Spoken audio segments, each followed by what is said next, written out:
এটা বলতে গেলে আসলে আমি নিজেকে ধরে রাখতে পারি না।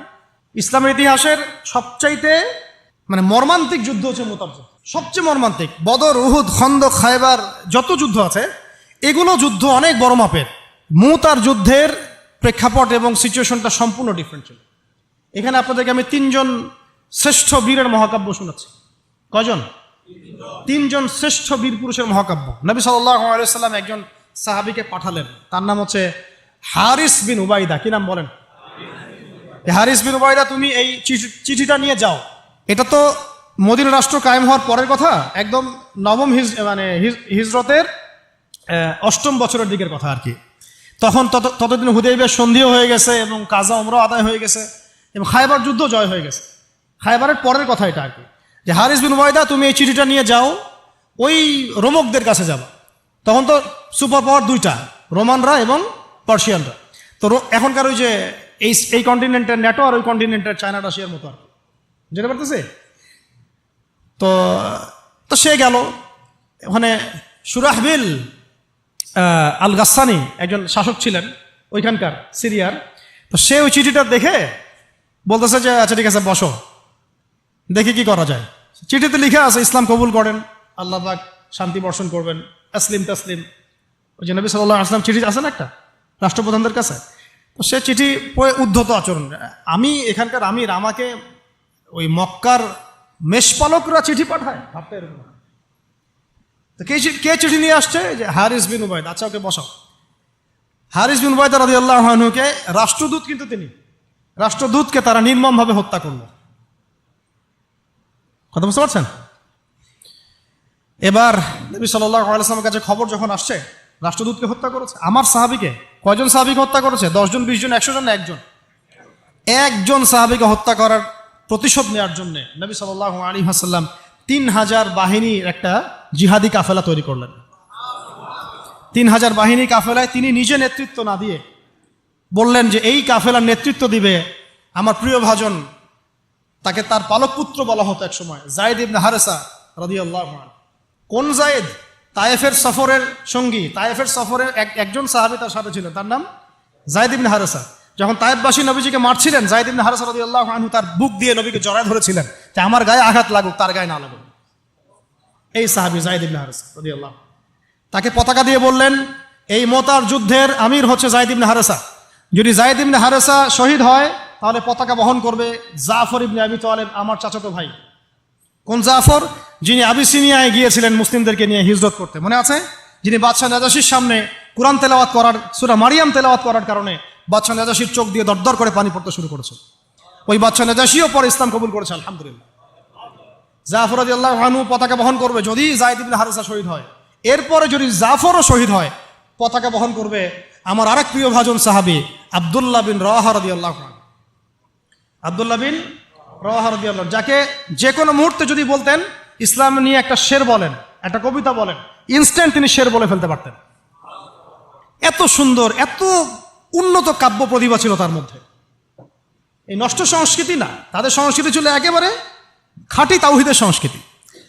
এমনকি কাবা তাওয়াফ করছেন যিনি, তখন কাবা তাওয়াফ করছেন বিদায় কাজা উমরা আদায় করার সময় নবীর সামনে সামনে তিনি ঘুরছেন এবং আবৃত্তি করছিলেন একটা কবিতা কাফেরদেরকে আঘাত করার জন্য। এই কাফেররা দেখো, তোমরা যাকে বের করে দিয়েছিলে তিনি আজকে সসম্মানে এখানে ঘুরতেছে।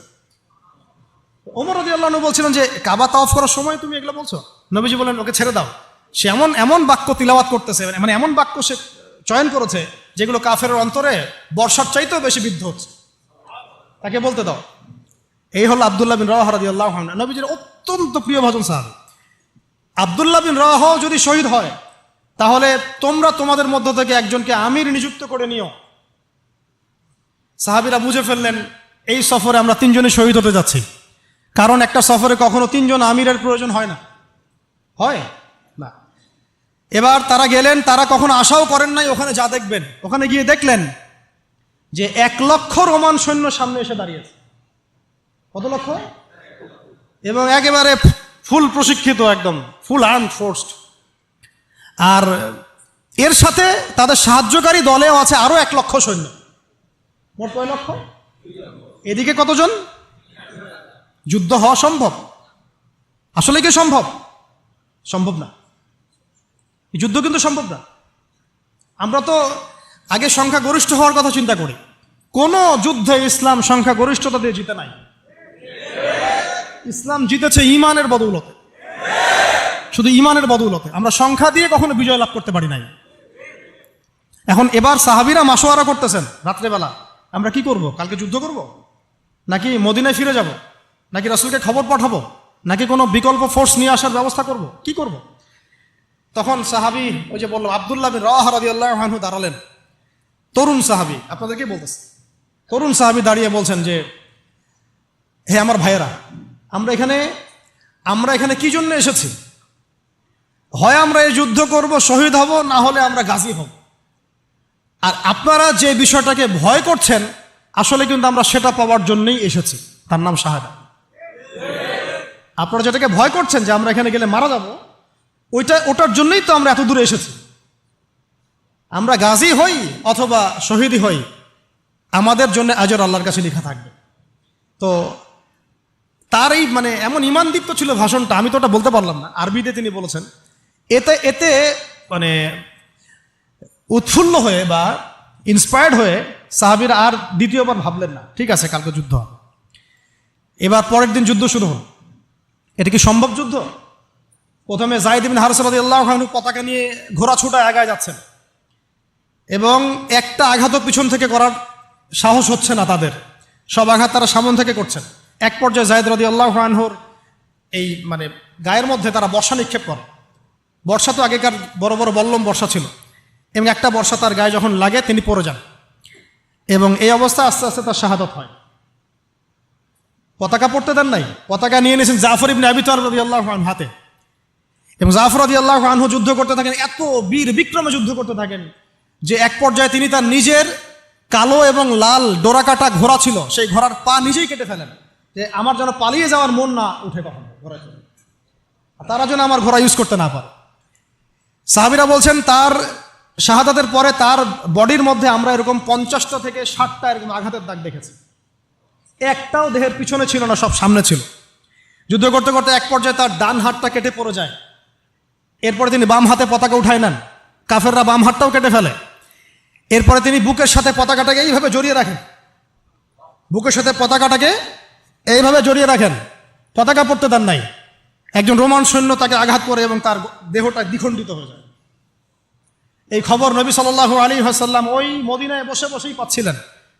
তিনি বললেন, এইমাত্র যায়েদ শহীদ হলো, এইমাত্র জাফর শহীদ হলো। একটু তিনি কান্নার ভাব চলে আসলো। একটু পরে নবীজি হেসে দিলেন। সাহাবীরা বলছেন, আপনি হাসছেন কেন ইয়া রাসূলুল্লাহ? তিনি বলছেন যে জাফর এর ডান হাত প্রথমে কেটে গেছে, তারপর বাম হাত কেটে গেছে। আল্লাহ রাব্বুল আলামিন তাকে এই দুইটা কাটা হাতের বিনিময়ে জান্নাতে দুইটা বড় বড় পাখা দিয়েছে। এইটা দিয়ে তিনি জান্নাতে ঘুরে বেড়াচ্ছেন আর ফল খাচ্ছেন। তার নাম হয়ে গেল জাফর আত-তাইয়ার, জাফর আত-তাইয়ার, পাখাওয়ালা। এরপরে পতাকা হাতে নিলেন সেই আব্দুল্লাহ বিন রাওয়াহা রাদিয়াল্লাহু আনহু। তিনিও তো বীর বিক্রমে যুদ্ধ করতে লাগলেন। এক পর্যায়ে তিনি একটু কান্না করেছিলেন। সাহাবীরা বলছেন, আপনি কি ভয় কান্না করতেছেন? জি না, আমি ভয় কান্না করছি না, বরং কোরআনের একটা আয়াত আমার মাথায় আসছে বলে আমি কান্না করছি। সে আয়াতটা ছিল সূরা মারিয়ামের মধ্যে, ওয়াইম মিনকুম ইল্লা ওয়ারিদুহা কানা আলা রাব্বিকা হাতমান মাকদিয়া, একটা আয়াত আছে কোরআনে সূরা মারিয়াম। এটা হচ্ছে আপনার রবের একেবারে একটা চিরনির্ধারিত একটা বিষয়, যে তোমাদের সবাইকে, আবার বলছি, ওয়াইম মিনকুম ইল্লা ওয়ারিদুহা কানা আলা রাব্বিকা হাতমান মাকদিয়া, মানে তোমাদের সবাইকেই আবশ্যিকভাবে, ম্যান্ডেটরিভাবে এই জান্নাত জাহান্নামের উপর অবস্থিত এই পুলসিরাত পার হতেই হবে। এটা তোমার রবের একটা প্রাচীন একটা মানে স্টেটমেন্ট, এটা তোমাকে করতেই হবে, সবাইকে করতে হবে। এই আয়াতটা মনে হয় আমার কান্না আসতেছে। একজন তাকে একটা হাড্ডিওয়ালা গোশত এনে দিয়েছিল, তিনি সেই গোশতটা খাওয়ার জন্য চেষ্টা করছিলেন, তো পরে একটা কামড় দিয়ে ফেলে দিয়েছেন। তারপরে তিনি ছুটলেন যুদ্ধ করার জন্যে, এবং ওই সময় একটা কবিতা আবৃত্তি করেছেন, হে আমার মন, তোমার নফস হয়তো চাচ্ছে, তুমি হয়তো চাচ্ছ এখান থেকে পালিয়ে যাওয়ার জন্য, জেনে রাখো সামনে তুমি যা দেখছো এর পিছনেই আছে জান্নাত।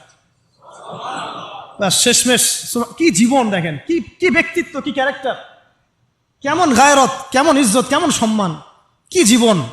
এরপরে তিনিও শহীদ হলেন, পতাকা হাতে তুলে নিলেন আল্লাহর বীর খালেদ বিন ওয়ালিদ রাদিয়াল্লাহু, তাকে পতাকা দেওয়া হলো। তিনি কিন্তু নতুন মুসলিম হয়েছেন। উহুদের যুদ্ধের যে ক্রাইসিস, এটা কিন্তু তার হাতে। কাজা ওমরা আদায় করতে গিয়ে নবীজি চিঠি লিখে দিয়েছেন, ছোট্ট করে একজনের দ্বারা লিখিয়েছেন যে খালিদকে চিঠিটা পৌঁছে দিও। ওখানে লিখা আছে, খালিদ তুমি যদি কাফেরদের পক্ষ অবলম্বন না করে মুসলিমদের পক্ষ নিতা কতই না ভালো হবে। ঠিক আছে, এই একটা লিখা একটা চিঠি খালিদ রাদিয়াল্লাহু আনহু একবারে কলিজাটা কাঁপায় ফেলছে। তিনি মক্কা থেকে মদিনায় গিয়ে নিজে ইসলাম কবুল করে আসছেন, এবং নবী সাল্লাল্লাহু আলাইহি ওয়াসাল্লাম তাকে কিন্তু আন্ডারস্টিমেট করেন নাই। তার হাতে উল্টা তরোয়াল উঠাই দিয়ে বলছেন যে আজকে থেকে এই তরোয়াল তোমার, এবং তোমার নাম হচ্ছে সাইফুল্লাহ, তুমি আল্লাহর তরবারি। এরপর থেকে তিনি প্রায় 80-90টা যুদ্ধ করেছেন, সবগুলোতে জয়লাভ করেছেন। মাশাআল্লাহ। ওই খালিদ রাদিয়াল্লাহু আনহু পতাকা তুলে নেন মোতার যুদ্ধে। তারপরে সিরাতের মধ্যে আসছে, তিনি বলছেন নিজের ভাষায় যে ওই দিন আমার হাতে 9টা তরোয়াল ভেঙে গেছে। যুদ্ধ করতে করতে করতে করতে ওই দিন আমার হাতে 9টা তরোয়াল ভেঙে গেছে। তিনি ছিলেন যুদ্ধ কৌশলে অত্যন্ত পারদর্শী, হুটে হাটে কোনো কাজ করতেন, অনেক পারদর্শী। তিনি ডানের সৈন্যকে বামে নিয়ে আসছেন, বামেরটাকে ডানে নিয়ে গেছেন, সামনেটাকে পিছনে নিয়ে আসছেন, পিছনেটাকে সামনে নিয়েছেন। বর্ষা যারা ছিল তাদেরকে পিছনে নিয়ে আসছেন, তীরন্দাজদেরকে সামনে দিয়েছেন, মানে ওদেরকে ভেবাচাকা খাওয়াই দিয়েছেন যে ওরা মনে করতেছে এরা মনে হয় অনেক, হ্যাঁ এরা মনে হয় আরো বিকল্প ফোর্স নিয়ে আসছে মনে হয়। তো ওরা আস্তে আস্তে পিছনের দিকে যাওয়া শুরু করতেছে, আর এদিকে মুসলিমরা একটু একটু করে সেফ জোনে আসার চেষ্টা করতেছে পিছনের দিকে। ওরা ভাবতেছে পিছনের সামনে যদি আগাই হয়তো পিছন থেকে ওরা আরো সৈন্য নিয়ে আসছে, আমাদেরকে আক্রমণ করবে। এই আল্লাহ পাক ভয় চাপাই দিলেন, এরা পালায় চলে গেল। 3000 সৈন্য নিয়ে 2 লক্ষ সৈন্যকে পরাজিত করা হয়েছে। খালিদ রাদিয়াল্লাহু আনহু বললেন আমার হাতে সেই দিন 9টা তরোয়াল ভেঙেছে, আর শেষমেশ ছোট্ট একটা ইয়েমেনি চাকু দিয়ে আমি যুদ্ধ করেছি। তাহলে চিন্তা করেন কত কাফের মারা গেছে। আর মুসলিমদের মধ্যে মাত্র 12 জন সাহাবী শহীদ হয়েছে। মাত্র 12 জনকে তারা মারতে পারছে, বাকিদেরকে মারতে পারেনি। এইগুলো হচ্ছে মহাকাব্য, জাজল্যমান মহাকাব্য, যেগুলো আমাদের এই প্রজন্মকে জানানো উচিত এবং আপনাদের মাথায় থাকা উচিত। প্রত্যেকটা সংগ্রাম, প্রত্যেকটা বিপ্লব, প্রত্যেকটা অভ্যুত্থানের পিছনে যেন থাকে আল্লাহর সন্তুষ্টি, আল্লাহর দিন কায়েমের চেষ্টা, আল্লাহর দিনের খেদমতের চেষ্টা এবং ইনসাফ প্রতিষ্ঠার চেষ্টা, এবং জালেমের বিরুদ্ধে আমাদের অবস্থান সবসময় শক্ত থাকবে ইনশাআল্লাহ। এরকম অনেক ঘটনা আছে, আমি আজকে আর বলার সুযোগ পেলাম না। ইনশাআল্লাহ আরও একদিন আল্লাহ যদি তৌফিক দেন ইনশাআল্লাহ তাআলা আমি আপনাদের সাথে আবার এগুলো নিয়ে সেশন করবো ইনশাআল্লাহ। তো শেষ করার আগে আমি জাস্ট 2-1টা নাম উচ্চারণ করতেছি। সেটা হচ্ছে আমার খুব পছন্দের একজন ব্যক্তিত্ব, ইমাম হুসাইন রাদিয়াল্লাহু আনহু। নাম মনে আছে না? তার কারবালার মাঠের ঘটনা আপনারা জানেন। এইগুলো মহাকাব্য। তিনি সপরিবারে নিহত হলেন, শেষ পর্যন্ত কিন্তু আত্মসমর্পণ করেন না, করেছেন। তিনি প্রস্তাব দিলেন আমাকে ছেড়ে দাও, আমি মদিনায় চলে যাই, আমাকে ছেড়ে দাও, আমি মক্কায় চলে যাই, ছেড়ে দাও আমাকে, আমি কোনো সীমান্তে চলে যাই, সেখানে জিহাদ করে শহীদ হই। তারা কিন্তু সুযোগ দেয় নাই। আমাকে বলেন যারা তাকে আক্রমণ করেছিল তারা কি কালিমা পড়া মুসলমান ছিল না? বলেন তারা কি কাফের ছিল? তাহলে এখন কি ইমাম হোসেন যে এখানে প্রতিবাদ করলেন, হাতে অস্ত্র উঠিয়ে নিয়ে যুদ্ধ করে শেষ পর্যন্ত শহীদ হলেন, তার যুদ্ধটা কি সন্ত্রাসী কর্মকাণ্ড ছিল? ঠিক অনেকে আছে আমাদের সমাজে, তারা মনে করে যে মুসলিমরা যতই পাপ করুক না কেন ওদেরকে কিছুই বলা যাবে না। এমন একটা কনসেপ্ট আমাদের সমাজে আছে, মুসলিম তো, আরে ভাই কালিমা পড়ছে, লা ইলাহা ইল্লাল্লাহ বলছে, তাকে আপনি কেন এইভাবে চার্জ করেন? আরে কালিমা তো আব্দুল্লাহ বিন উবাইও পড়েছিল। আব্দুল্লাহ বিন উবাই কি কালিমা পড়ে নাই? তাহলে কি আপনি তাকে মুমিন বলে গণ্য করবেন? মনে রাখবেন একটা কথা, যাকে তাকে কোনো ক্ষুদ্র বিষয়ে কাফেরও যেমন বলা যাবে না, আবার যাকে তাকে মুসলমানও বলা যাবে না। এটা বুঝতে হবে আমাদেরকে, ঈমান ভঙ্গের কারণগুলো আমাদেরকে শিখতে হবে। যে যাকে তাকে যেমন আমরা কাফের তাকফির করব না, ঠিক একইভাবে যাকে তাকে মুসলমান, পাক্কা মুসলমানও বলা যাবে না। আল্লাহ পাক আমাদেরকে বোঝার তৌফিক দান করেন।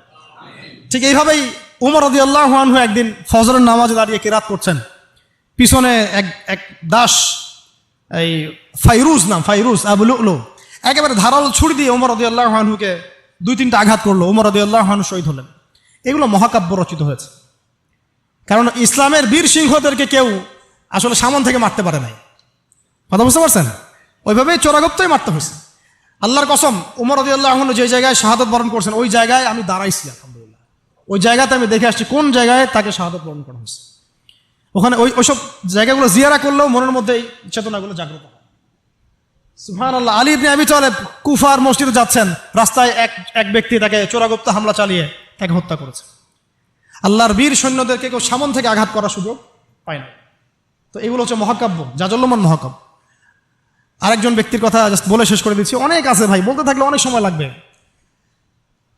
রাজি একটা জায়গার নাম, ওখান থেকে কিছু লোক আসছে, এসে বলছে ইয়া রাসূলুল্লাহ আপনি আপনার কিছু সাহাবীকে পাঠান, আমরা ইসলাম কবুল করবো। ট্র্যাপ।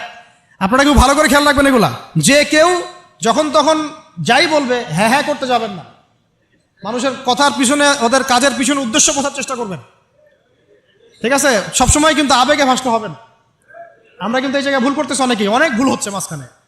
আমরা বিনয়ের সাথেই তাদেরকে বলবো যে ওলামায়ে কেরামদের সাথে মাশওয়ারা করে সিদ্ধান্ত নিতে, তাহলে ইনশাল্লাহ ভুলটা কম হবে ইনশাল্লাহ, ঠিক আছে? তো নবীজি 10 জনকে পাঠালেন, তারা দাওয়াত তো কবুল করেই নাই, হঠাৎ রাজি নামক জায়গায় তাদেরকে ঘিরে ফেললো।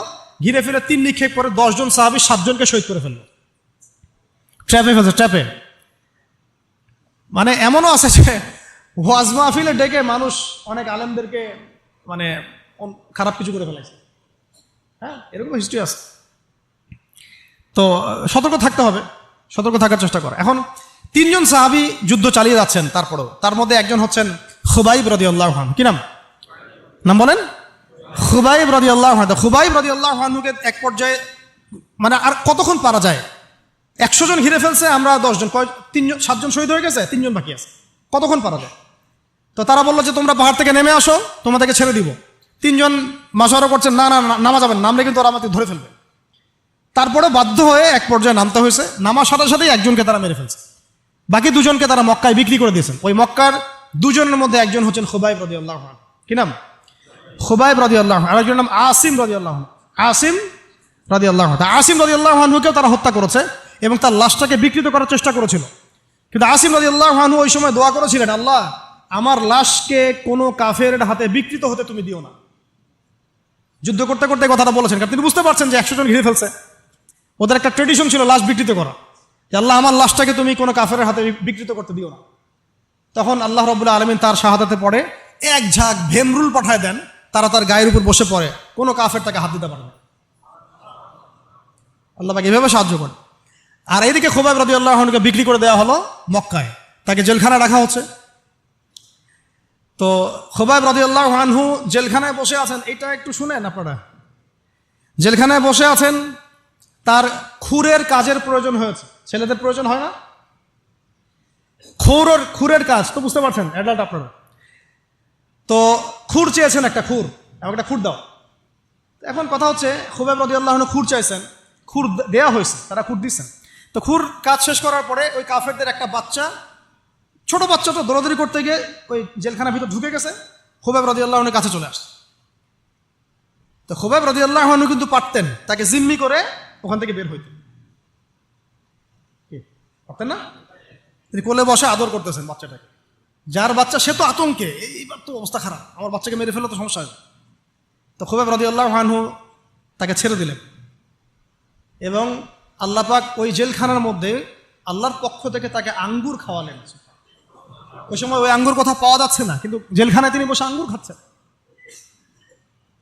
তো কাফেররা বলেছে নিজেরাই যে খুবাইবের চেয়ে শ্রেষ্ঠ কোনো বন্দী আমরা কখনো দেখি না, খুবাইবের চেয়ে শ্রেষ্ঠ কোনো বন্দী আমরা কখনো দেখি নাই। খুবাইব রাদিয়াল্লাহু আনহুকে এরপরে মক্কার বাজারে নিয়ে যাওয়া হয়, একটা গাছের কাছে নিয়ে গিয়ে, শেষ করে দিচ্ছি লাস্ট পয়েন্ট, তাকে শুলদণ্ড দেওয়া হয়। কি দণ্ড? শুলদণ্ড। এটা আপনারা বুঝবেন না, এটা এমন না যে গলায় ফাঁসি দেওয়া। শুলদণ্ড কি একটু সার্চ করে দেখেন। লোহা পিছন দিয়ে মানে শরীরে একটা পাশ দিয়ে ঢুকিয়ে আর একটা পাশ দিয়ে বের করে দেওয়ার নাম শুলদণ্ড। নাউযু বিল্লাহি মিন যালিক, সুবহানাল্লাহ, লা হাওলা ওয়ালা কুওয়াতা ইল্লা বিল্লাহ। কি মানুষ! তখন তাকে বলা হচ্ছে, তোমাকে যদি শুলদণ্ড না দিয়ে মুহাম্মাদকে তোমার জায়গায় নিয়ে আসি, তুমি কি খুশি হবা? তিনি বলছেন, আমার জায়গায় মুহাম্মাদের একটা চুলও যদি বাঁকা হয় আমি সেটাও সহ্য করবো না। তুমি কি চাও বলো, শেষ খয়েশ কি? তখন খুবাইব রাদিয়াল্লাহু আনহু বলছেন, আমার শেষ ইচ্ছা হচ্ছে 2 রাকাত নামাজ পড়া। 2 রাকাত নামাজ পড়ার সুযোগ দেওয়া হলো, তিনি একটু শর্টকাটে নামাজ পড়লেন। বললেন যে আমি যদি নামাজ লম্বা করতাম তোমরা হয়তো বলাবলি করতে যে আমি ভয় পাচ্ছি। এরপরে তিনি 2টা কথা বলেছেন। এটা শেষ পয়েন্ট। 2টা কথা বলেছেন। একটা হচ্ছে সমস্ত মানুষদেরকে লক্ষ্য করে তিনি বলেছেন দোয়া, আল্লাহর কাছে হাত তুলে দোয়া করেছেন, আল্লাহুম্মা আহসিহিম আদাদা, আল্লাহ তুমি একটা একটা করে এদেরকে গুনে রাখো। ওয়াকতুলহুম বাদাদা, এবং তাদের একটা একটা করে তুমি হত্যা করবা। কে বদদোয়া করতেছেন? এবং কি শেষে একটা লাইন আছে, ওয়ালা তাতরুক মিনহুম আহাদা, আল্লাহ তুমি তাদের একজনকেও বাকি রেখো না, তুমি সবগুলোকে আল্লাহ তুমি একটা একটা করে হত্যা করো।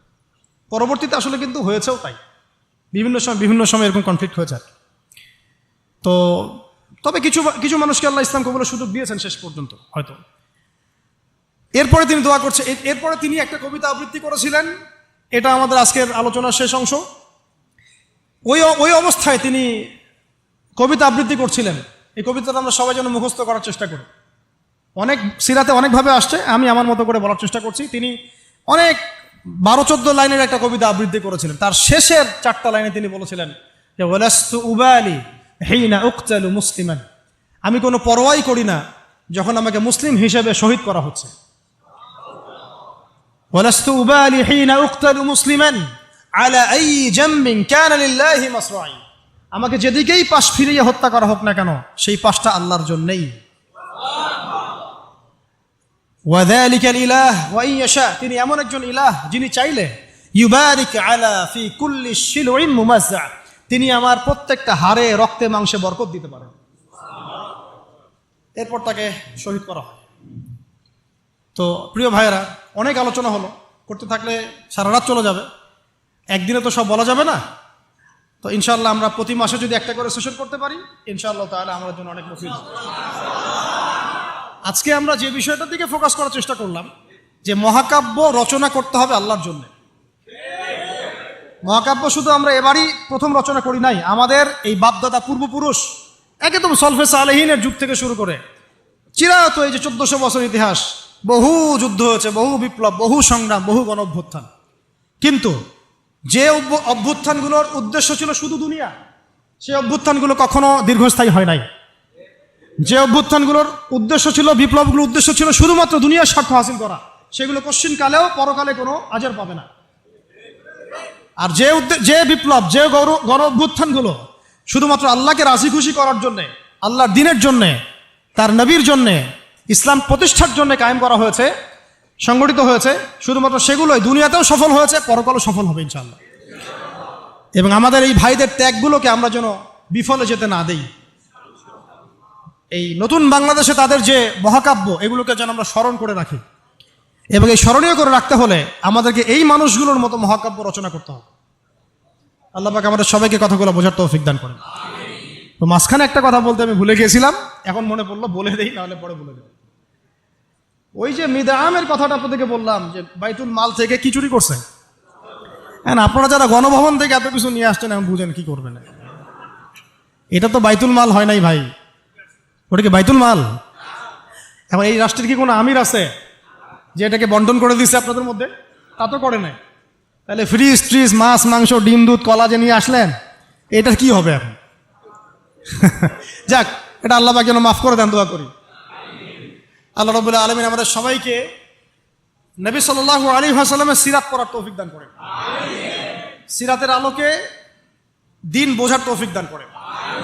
সেই দিন নিজে পালন করব, নিজের পরিবারে কায়েম করব, সেই ইলম অনুযায়ী আমল করব, হালাল খাবো এবং দ্বীনের খেদমত করব।